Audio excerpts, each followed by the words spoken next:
Hey, it is your buddy, Peace and Harmony with you here today. Can you hear me? Can you see me? We are doing some old school Peace and Harmony. We are out here in the beautiful sunshine, letting the soul shine, getting out into nature, into some beautiful spaces, some beautiful cusp of spring that we are experiencing here. And it is a glorious day. I hope it's wonderful where you're at. But we are doing some old school videos outdoors, and I hope to do a lot more outdoors just because it's so refreshing. And you're out where people are walking and dogs are walking and the ducks are quacking and the birds are chirping, and it's just, you get a chance to just kind of come into alignment with your heart and your soul, and your mind begins to stop hyper focusing and you can just allow things to be. So we are zooming in and focusing in on a great viewer question today, and that is, how do I get through this feeling of loneliness and isolation? You know, there's a tremendous feeling of being forlorn, depressed, cast out of the circle after you've been in a relationship with someone who is manipulative, toxic, someone who is a malignant narcissist or a psychopath. Someone who has done you wrong, done you dirty, been very difficult to say the least, and it's really brought out the worst of you. Or maybe you didn't get to that sort of rock bottom. Maybe it was very superficial, yet they got you in high hopes. There's always this sort of, you know, coming to a breaking point where you either expose them or you learn that they're really in a relationship with a lot of lying, a lot of deception, and kind of hiding things from you. And you kind of fell into the trap where you believed their promises, and you believed and you were focusing on this goal in the relationship together, and yet it did not manifest. It did not follow through. It did not come through. And oftentimes, sort of when you get through this relationship, sort of the bottom levels, you know, where you're really kind of sinking down in feeling sort of forlorn. I don't want to say lost, but sort of feeling like it got the best of you. Like, you know, the Apple logo, like it just took a big part out of you, and you just feel like you've been bitten. You feel that you've been taken for a fool, taken for a ride, taken to the cleaners. You know, you're kind of missing what life is about. And I'm just like looking at this swirl of like flies, and it's just like, get out of here. Yeah, okay, I'm not even sure what it is. We are out here by a beautiful water reservoir, and it was like cleared for farmers back in the day, like 120 years ago or something, and they used to do a lot of farming in this area, but now it's a beautiful place to live. But anyway, I digress. So we're getting into kind of that feeling of what happens after you've been in a relationship with someone who is very manipulative. You've adapted and adjusted to them, and you've gone along for the ride. You've committed yourself. You've been all in. You got in perhaps too deep. And when you come through this devaluation and this discard phase in a relationship with someone who is manipulative, oftentimes you feel just like that Apple logo. You've lost a part of yourself, that everywhere you go, you've got this sort of I've been bitten feel about you, and this can feel very isolating, very alone. How do you get through this feeling? I think that's a great question, and oftentimes it is just a downright horrific feeling, just of being that your mind is not working for you, your feelings are not kind of where you want them to be. You're not only in a bad space, you're in a really sort of deep, terrorized, horrific place. And this oftentimes is a neurochemical sort of culmination and congealing of all these sort of these feelings, you know, oftentimes that are connected with intimacy, belonging, dreaming of the future. And so there's this amalgamation or coming together of all this stuff that you're holding within, and you're not able to sort of release it with the cause that's created this effect in your life. So it's kind of like, you know, you took this emotional baton and it doesn't really lead you anywhere. And people oftentimes feel that they had been led astray by this person, and so they're losing the sense of belongingness, of connection with others.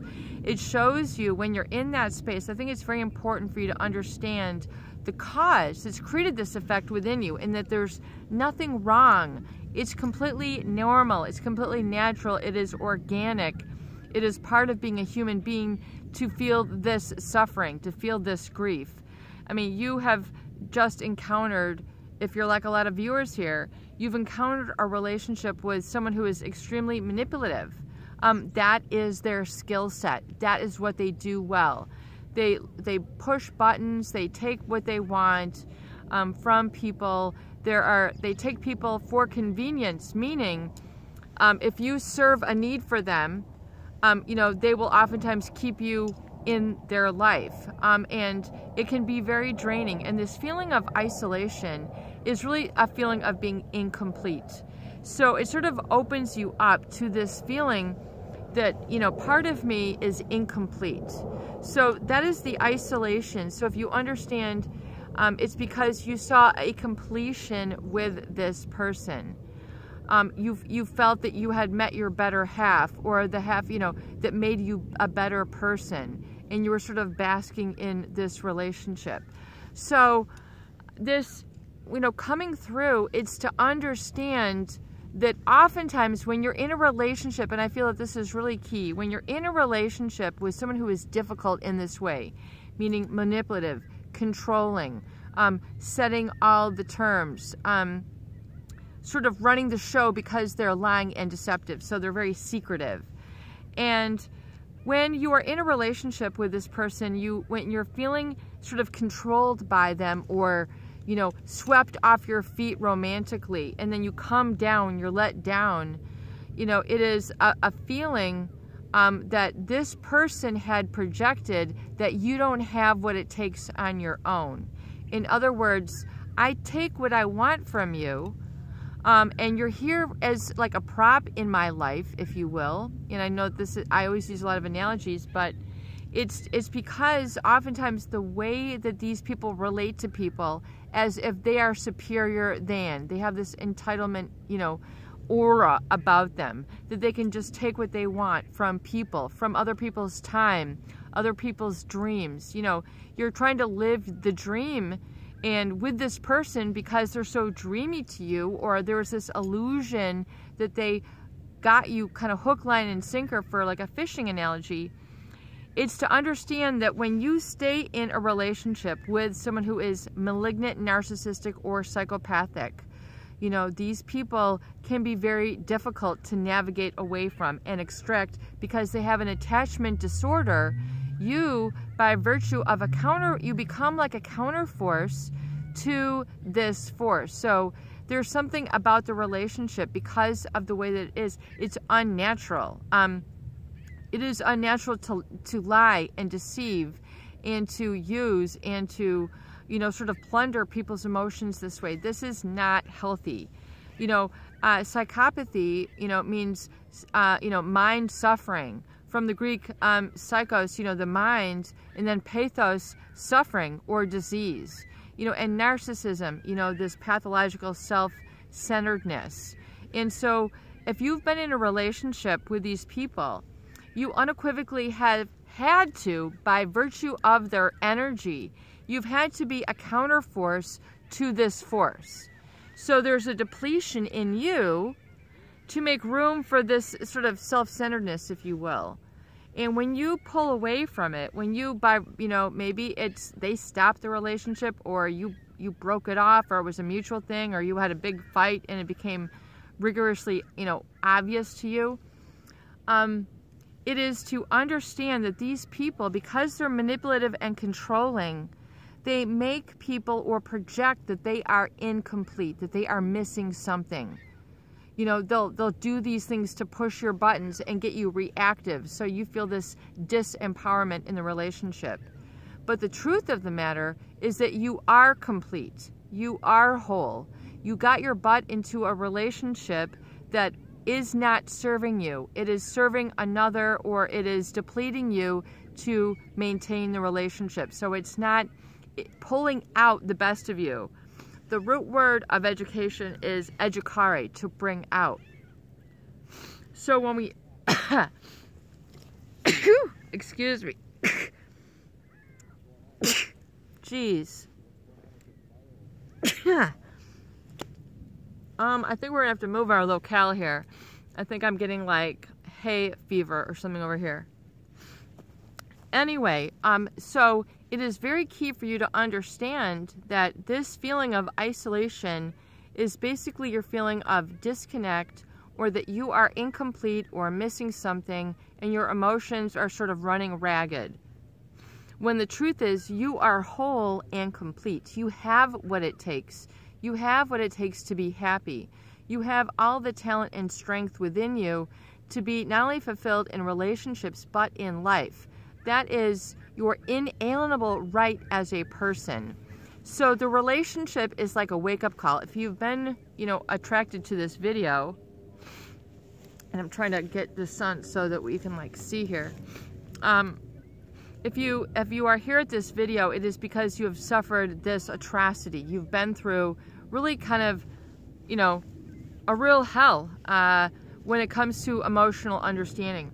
A lot of people lose time, they lose their business, they lose their grip, they lose their footing, they're not on their feet anymore. It's like being in, it's like being addicted. You're going through withdrawal. And it will get better, but the name of the game is to stay off of this manipulative relationship that's projected onto you that, quote unquote, you don't have what it takes.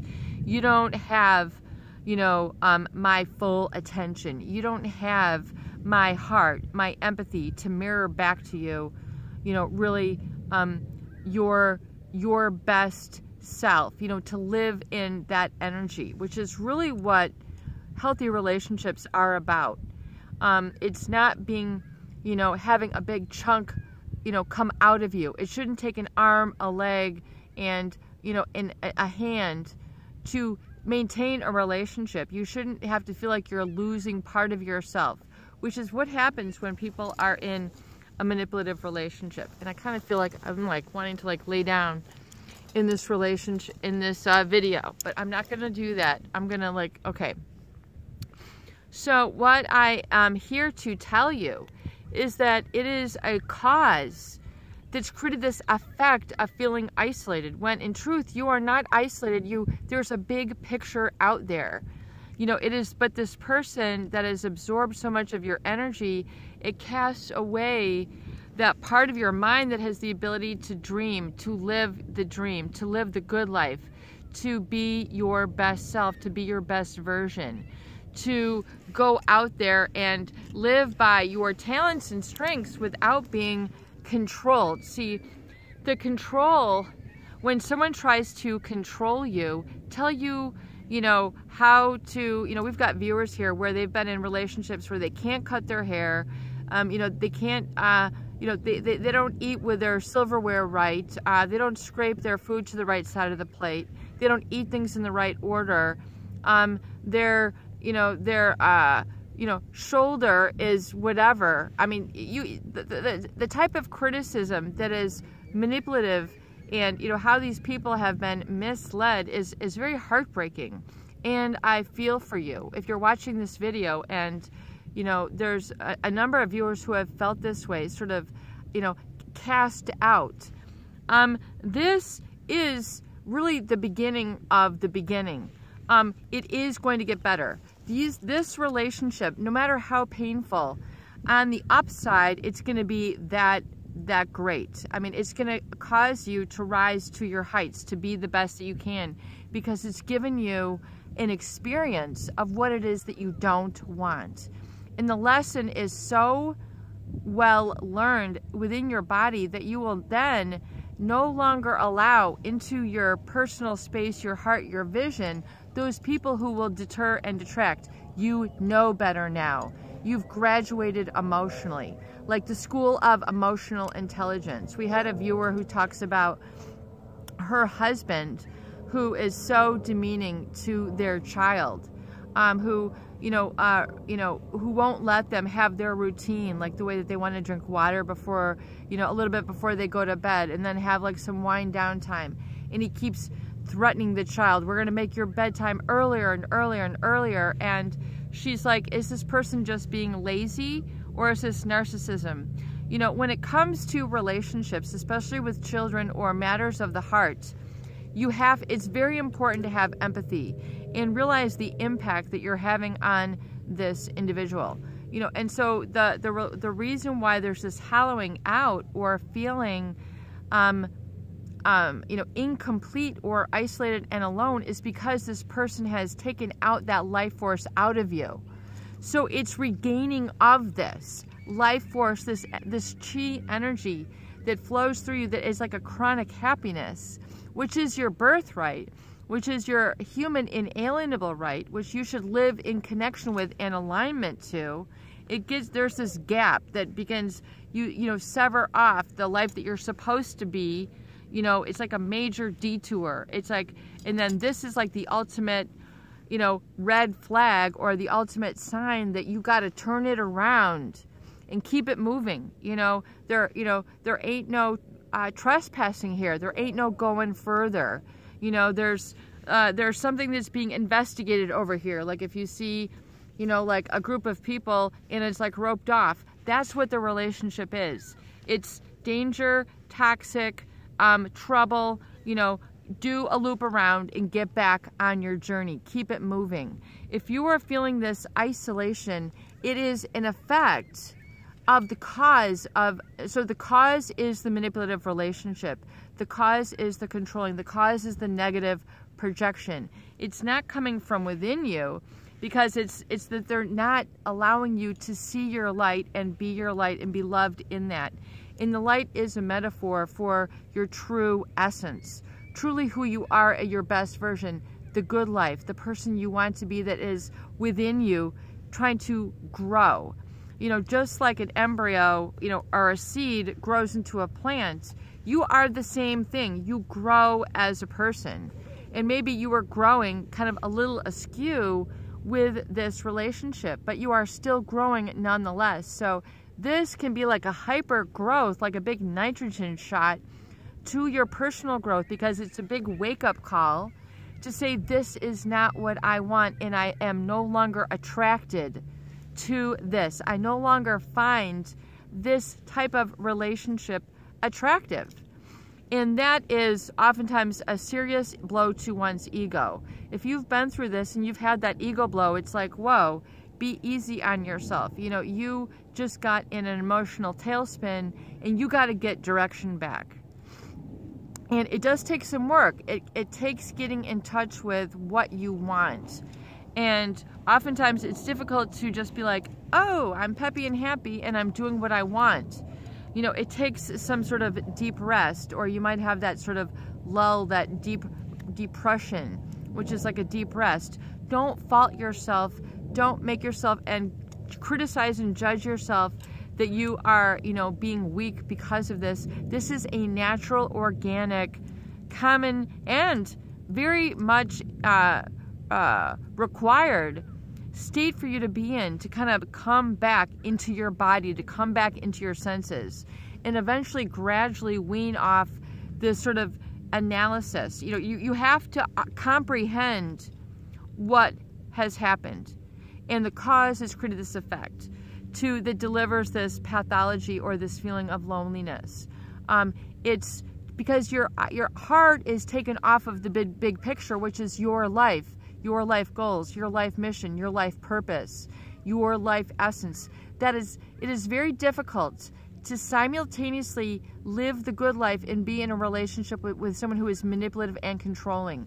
If you take some time away and you get perspective back, you'll realize how small this person was making you to be. Anytime someone is triggering you and reacting, causing you this reaction,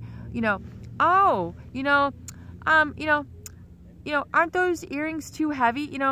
Doesn't that pull on your ears? And it's just like, this is light. Like, they will point out, they will have like this micro, criticism where they're there with a microscope to, find, You know, people are organic, they're natural. You know, we're getting into all this artificial intelligence. You know, you are not a gadget, you're a human being. You have a true calling within. It's very difficult to do that while you're in a relationship with someone who is manipulative and controlling. So have some mercy, have some grace on yourself. Realize that you are complete and wonderful and lovable and adorable just the way you are. Yes, you, I'm talking to you. Go and accept this. Even if this person had caused this feeling of isolation or rejection, that is not the truth. That's their projection. That is their insecurity after they've taken what they've wanted and you filled that space. Go and open up your heart and your mind to just allowing yourself to be.